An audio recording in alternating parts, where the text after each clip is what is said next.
नमस्कार, आपले स्वागत आहे. मित्रांनो, तुम्ही कधी विचार केला आहे का की जेव्हा माणसाचा शेवटचा श्वास निघून जातो तेव्हा त्यानंतर काय होतं? मृत्यू म्हणजे सर्व काही संपतं का? नाही. गरुड पुराण सांगतं, मृत्यू हा अंत नाही तर आत्म्याच्या नव्या प्रवासाची सुरुवात आहे. जेव्हा शरीर कोसळतं तेव्हा आत्मा त्यातून बाहेर पडते आणि त्याच क्षणी प्रकट होतात विक्राळ, काळे, भयानक यमदूत. जरा कल्पना करा, तुम्ही तुमच्या घरच्यांना हाक मारत आहात, त्यांना स्पर्श करायचा प्रयत्न करत आहात, पण कुणीही तुम्हाला पाहू किंवा ऐकू शकत नाही, कारण शरीर मागे पडलेलं असतं. आता तुमच्यासोबत असतं ते फक्त तुमचे कर्म. यमदूत आत्म्याला ओढत ओढत वैतरणी नदीकडे घेऊन जातात. ही अशी नदी असते ज्यात रक्त, घाण, दुर्गंधी आणि टोकदार दात असलेले भयानक जीव असतात. जर आयुष्यभर तुम्ही गायीचा सन्मान केला असेल तर तिची शेपटी तुमचा आधार बनते आणि तुम्ही ती नदी सहज पार करता. पण जर तुम्ही गायीचा अपमान केला असेल, तिला त्रास दिला असेल किंवा तिचं मांस खाल्लं असेल तर तीच नदी तुमची कबर बनते. तुम्ही बुडत राहता, गुदमरत राहता, पण कोणताही आधार मिळत नाही. कधी विचार केलात का, आयुष्यभर केलेले प्रत्येक कर्म इथे आपली नौका बनू शकतं किंवा आपलं ओझं. नदी पार केल्यानंतर आत्मा पोहोचते यमराजांच्या विशाल दरबारात. समोर बसलेले असतात चित्रगुप्त. हातात कर्मांचा तोच हिशेबाचा ग्रंथ. जन्मापासून मृत्यूपर्यंत प्रत्येक लहान मोठ्या कर्माचा लेखाजोखा. जेव्हा तुमची पापं एक एक करून मोजली जातात तेव्हा कल्पना करा, त्या क्षणी तुमच्या आत्मेची अवस्था काय असेल. मग निर्णय होतो, ज्यांनी पुण्य केलं त्यांना स्वर्ग आणि ज्यांनी पाप केलं त्यांना नरक. तेव्हाच समोर उघडतं एक विशाल काळं दार आणि सुरू होते आत्म्याची भयावह नरकयात्रा. गरुड पुराण सांगतं, नरक असंख्य आहेत, पण 18 प्रमुख नरकांचं सविस्तर वर्णन मिळतं. चला आता एक एक करून हे नरक समजून घेऊया.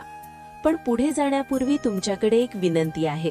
ही कथा अर्धवट सोडू नका, संपूर्ण कथा ऐका, जेणेकरून भगवान श्रीहरी विष्णूंची कृपा सदैव तुमच्यावर राहील.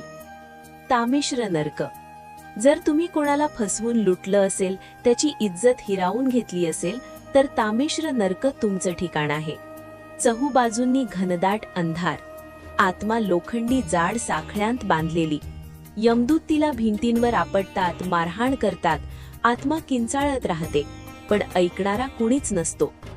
अंध तामिश्र नरक. इथला अंधार आणखी भयानक असतो.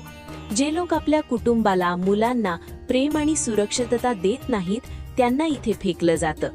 त्यांच्या डोळ्यात तप्त टोकदार तार घातल्या जातात. इथे प्रकाश नाही, फक्त अंतहीन अंधार. रौरव नरक. हा नरक कधीही शांत नसतो. सतत वेदनादायक किंकाळ्या घुमत राहतात. भयानक जीव पापी आत्म्यांचे तुकडे तुकडे करून खात राहतात. निर्दोषांवर अत्याचार करणाऱ्यांसाठी हा नरक असतो. महारौरव नरक. हा रौरव नरकापेक्षाही भयानक आहे. पापी आत्म्यांना उकळत्या तेलाच्या कढईत उलट टांगलं जातं. त्वचा जळते, नसा भासतात, पण मृत्यू येत नाही. कुंभी पाक नरक. आई वडील आणि गुरुजनांचा अपमान करणाऱ्यांसाठी. यमदूत त्यांना उकळत्या तेलाने भरलेल्या मोठ्या घागऱ्यांत टाकतात. संपूर्ण अस्तित्व जळतं, पण आत्मा मरत नाही. कालसूत्र नरक. इथली जमीन धगधगत्या निखाऱ्यांसारखी असते. जिथे पाय ठेवले जातात तिथे तळपाय जळतात.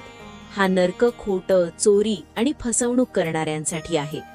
असिपत्र वन नरक. हे तलवारींचं जंगल आहे. झाडांवर पानांऐवजी धारदार तलवारी असतात. ढोंगी साधू प्रत्येक पावलावर कापले जातात. शूकर मुख नरक. भ्रष्ट आणि लाचखोर आत्म्यांना डुकराच्या मुखाचे यमदूत वारंवार नोचतात. शरीर तुटतं, पुन्हा जोडलं जातं, वेदना पुन्हा भोगण्यासाठी. अंधकूप नरक. ही खोल विहीर आहे, पण पाणी नाही. विषारी साप आणि विंचू आहेत. अतिथी आणि असहायांचा अपमान करणाऱ्यांसाठी. वातप नरक. कधी आग, कधी बर्फाचं वादळ. कठोर वाणी आणि अपशब्दांचा दंड इथे भोगावा लागतो. हिमशीत नरक. इतकी भयंकर थंडी की हाडं गोठून जातात. दया नसलेल्या आत्मा इथे थरथर कापतात. ऊर्ध्व भाज नरक, गुरु आणि मंदिराचा अपमान करणाऱ्यांना उलट टांगून छिन्नभिन्न केलं जातं. धूम्र नरक, नशा करणारे आणि समाज बिघडवणारे विषारी धुरात जळतात. आलय नरक, स्त्रियांचा अपमान करणारे आपल्या वासनांच्या आगीत स्वतःच जळतात. पृष्ठ नरक, गरीब आणि मजुरांचा हक्क मारणाऱ्यांवर भारी शिळा कोसळतात.